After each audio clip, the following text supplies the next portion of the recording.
ইদানিং আমার জীবনে মানুষ নামক প্রাণীর সংস্পর্শ বেশ নগণ্য। দেশ ও শহরের ক্রমশ স্থানান্তরের জ্যামিতিক কাঠামোয় আমাদের নিঃশ্বাসগুলো আজ পরজীবী। সময়ের সাথে সাথে বয়সের অঙ্কের যোগফল দ্বিগুণ থেকে দ্বিগুণতর হচ্ছে। জীবনবৃত্তির অনিবার্য যান্ত্রিক পৌনপনিকতায় আমাদের সরল সত্তা আজ এক জটিল জৈব যৌগে পরিণত হয়েছে। অজানা জাগতিক এই বুদ্ধিভিত্তিক বিষক্রিয়া আমাদের স্বনির্ভর চেতনাকে বিষিয়ে তুলছে। নিজেদের অজান্তেই আমরা স্বাধীন সত্তার কবর খুঁড়ে এক আত্মপরিচয়হীন দাসত্বকে বরণ করে নিচ্ছি। আমরা সবসময় পরনির্ভরশীলতায় নিজের পূর্ণতা আহরণে ব্যস্ত, আর ঠিক এই পরনির্ভরশীলতার মরীচিকাতেই আমাদের অস্তিত্ব আজ অন্ধের হাতে দ্বন্দ্বের লাঠির ন্যায় দিকভ্রান্ত। দৃষ্টি বিভ্রমের রঙিন চাকচিক্যের আলো জেলে আমরা পাপ মিশ্রিত ধোয়ার গোলকধাঁধায় নিজেদের মুক্তি খুঁজি। একঘেয়েমির এই যান্ত্রিক বৃত্তে ঘুরপাক খেয়ে অন্যের সান্নিধ্যে সুখ খোঁজা আসলে এক নিছক ভ্রান্তি মাত্র। যখন অবচেতন আকাশ আমাদের দৃষ্টিকে অবরুদ্ধ করে রাখে, তখন অন্তরাত্মা নিভৃত এক মুক্তির নিঃশ্বাস খোঁজে। মনের ভেতরে জমে থাকা এই বিষাদ বাষ্প আর দম বন্ধ করা ক্লান্তি দূর করতে প্রয়োজন এক মহাজাগতিক প্রস্থানের। কারণ আমি জানি এই চার দেয়ালের বাইরেও একটি পৃথিবী আছে, যা আমার জন্য অপেক্ষা করছে। আমাকে ফিরে যেতে হবে, খুঁজে নিতে হবে এই পৃথিবীর কাছে যে আমার বড্ড ঋণ। 这是什么样的无人机呢？什么样的无人机？孟加拉国。你好，你好，你好。下山，下山不是那在后面吗？是那个在那边，在那边下。上班。这个都不亮了。啊，一个一个亮。这个亮，这个是下的，这个是下的。走了。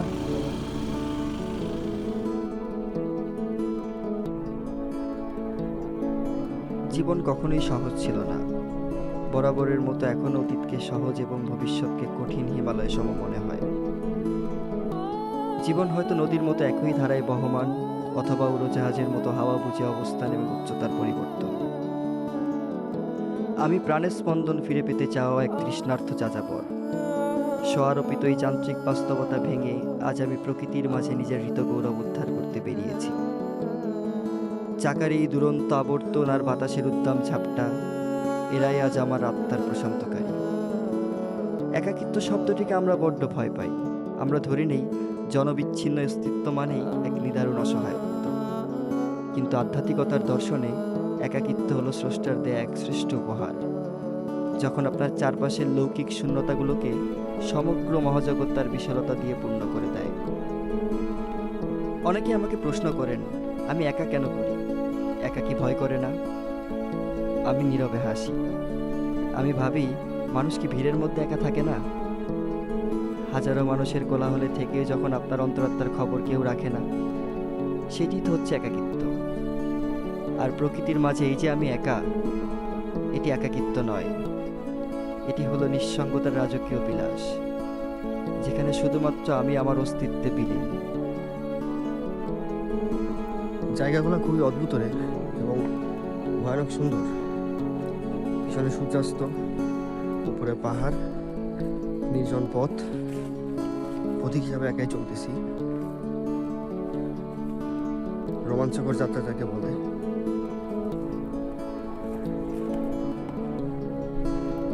জীবন কখনো আপনাদেরকে প্রশ্নের মুখে ফেলে দিবে, কখনো সে নিজেই প্রশ্নের সমাধান করে দেবে।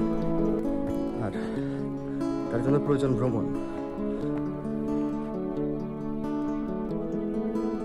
আমি আজকাল নিজেকে সময় দিতে বেশ উপভোগ করি, কেননা যান্ত্রিক কোলাহল শেষে ওই নিজেকে সাথে নিয়ে এই চোখের পাতা বন্ধ করে ঘুমের দেশে তলিয়ে যেতে হয়। হয়তো চোখ খুললেই কাল, নাহলে পরকাল। মস্তিষ্কের বয়স বৃদ্ধিকে আমরা বলি ভারবার্তিকতা বা ম্যাচুরিটি, কিন্তু মস্তিষ্কের এই বয়স বৃদ্ধি আমাদের দেহের দ্বিগুণ। জীবন যৌবন অর্থবিত্তের প্রতি ক্রমশ মনোনিবেশ নিজের সাথে নিজের দূরত্ব বৃদ্ধি করে চলেছে।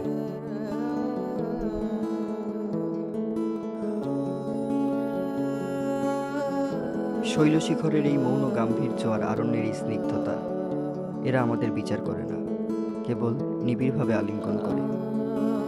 এখানে কোলাহল নেই, আছে এক মহাজাগতিক স্তব্ধতা। এই স্তব্ধতাই কেবল ক্লান্ত অন্তরাত্মার শ্রেষ্ঠ আরোগ্য।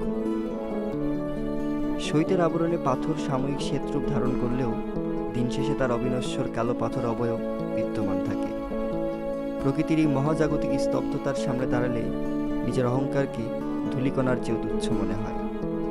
প্রকৃতির এই বিশাল দর্পণে তাকালে বোঝা যায় জীবন আসলে কত সুন্দর, কত নির্মল। আমরা অহৈতুকতাকে জটিল করে তুলি। এই নির্জনতা আমাদের শেখাচ্ছে নিজেকে ভালোবাসা কোনো স্বার্থপরতা নয়, বরং এটি অস্তিত্বের এক পবিত্র উপাসনা।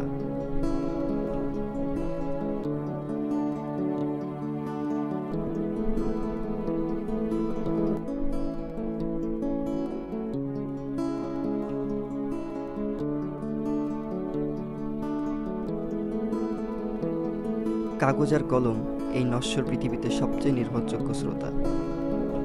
আত্মজ্ঞান কোনো শাস্ত্রলব্ধ জ্ঞান নয়, বরং এটি নিজের সাথে নিজের নির্মম সততার এক ব্যবচ্ছেদ। আমার বিষীহটা মস্তিষ্ক আজ এই মুক্ত বাতাসে এক নতুন রসায়ন খুঁজে পেয়েছে।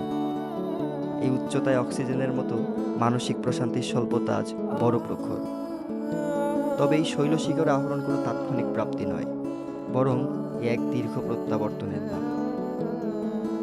দিগন্ত রেখার এই রাজকীয় সূর্যাস্ত আমাদের শিখিয়ে যায় বিদায় মানেই বিনাশ নয়। অন্ধকারকে ভয় পাওয়া বৃথা, কারণ অন্ধকারই আলোর অস্তিত্বকে সংজ্ঞায়িত করে। তোমরা যারা লৌকিক হাসির অন্তরালে কালো জলের সন্ধান করো, তাদের বলি, হাসির এই অগভীর আবরণ দিয়ে কি হৃদয়ের আতলান্ত বিষাদ পরিমাপ করা সম্ভব? শুধু জানি এই নশ্বর পৃথিবীতে বিশ্বাস শুধুমাত্র ঈশ্বর, কারণ বিশ্বাসী মেলায় বস্তু তর্কে বহুদূর।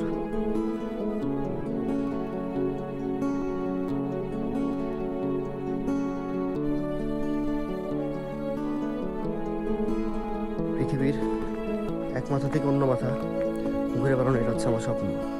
সেই স্বপ্নের বিষয়ে দৌড়াচ্ছি, বিনিময় কি পাচ্ছি জানি না, কিন্তু মানসিক প্রশান্তির যেখানে কোনো কমতি নেই। সূর্যটা ডুবে যাচ্ছে, সে কিন্তু জানে কাল আবার তাকে উঠতে হবে, আবার তাকে জ্বলতে হবে। তবুও সে ডোবার সময় আকাশটাকে কত সুন্দর রঙে রাঙিয়ে দিয়ে যায়। আজ এই অন্তিম গোধূলি লগ্নে আমি অঙ্গীকার করছি, আমি শুধু আমার অস্তিত্ব টিকিয়ে রাখবো না, আমি জীবনের প্রতিটি বিন্দুকে নিংড়ে নিয়ে বাঁচব, যা হবে আমার স্বমহিমায় প্রত্যাবর্তন।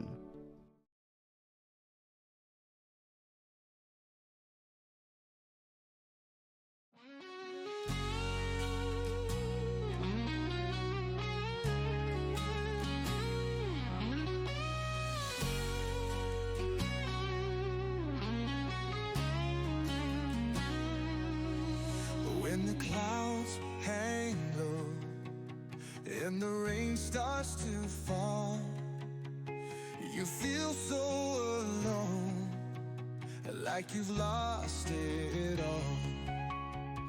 But deep in your heart, there's a spark